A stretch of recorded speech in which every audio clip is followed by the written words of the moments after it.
What we would like to do is to bring to the attention of the SAARC leaders some of the very successful policies which we have been able to implement in our country in an exceedingly difficult environment.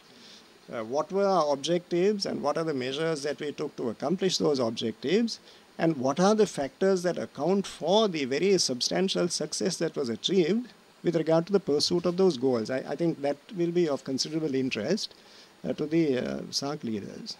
What we are particularly focusing on is the fact that we are not content with economic development per se, but Sri Lanka has been tremendously successful in ensuring that the people of the country as a whole benefit from that economic progress. And of course, there are matters that we will discuss in detail at the bilateral meetings.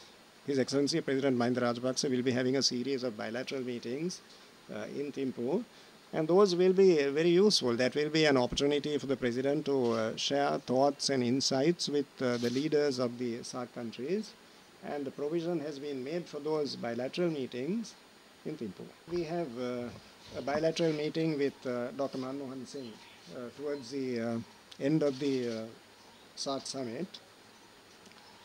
So we will be talking to the Indian government about matters that we have been engaging with them in the recent past. We will listen to whatever concerns the Indian leaders express, and it will certainly be a good opportunity for us to inform them of the steps that have been taken in the recent past, what we propose to do in the near future.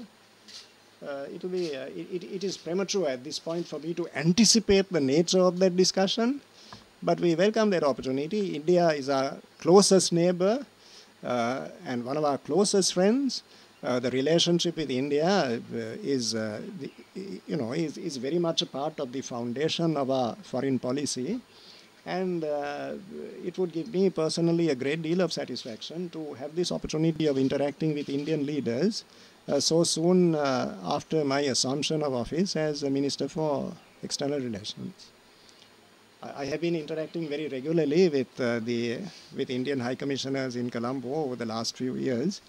And now in my new capacity, I look forward to intensifying and continuing that relationship. I think all over the world, there is a great deal of interest in the techniques adopted by Sri Lanka, which have resulted in the military defeat of terrorism. I mean, I'm personally aware that many universities and think tanks all over the world are looking at the modalities that were used in Sri Lanka to achieve that objective. That is the advice that the government of Sri Lanka received consistently and uniformly from all sources. But President Mahinda Rajapaksa was able to demonstrate to the world that given a sense of commitment, if you are firmly committed, if you have a set of pragmatic policies, and if you set apart sufficient resources to achieve your objective, if there is strong political leadership, if there's a combination of all these things, then the defeat of terrorism by military means is possible. How was this accomplished? It was no easy task. The role of the different armed forces, all of that is receiving very considerable attention as we speak in universities, in think tanks and other organizations all over the world. The point that we would stress is that that was not the final objective. It was only a means to an end. It was not an end in itself. And the means would be to use the current opportunity for the economic development of the country. You can all see the exponential development that is occurring, for example, in the area of tourism. Because as the country returns to normal, and as tranquility and peace and stability come back to the country, the visible effects are first and foremost in tourism. That is where you can see the change most clearly in a very short period. So that's happening in Sri Lanka. Then investment is flowing into the country. All of this is happening.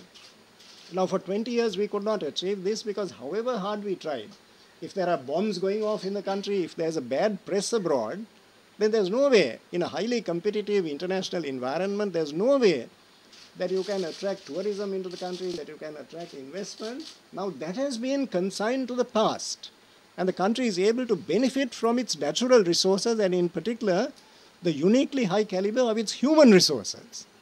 So that is the opportunity to be made use of. How we are doing it, what are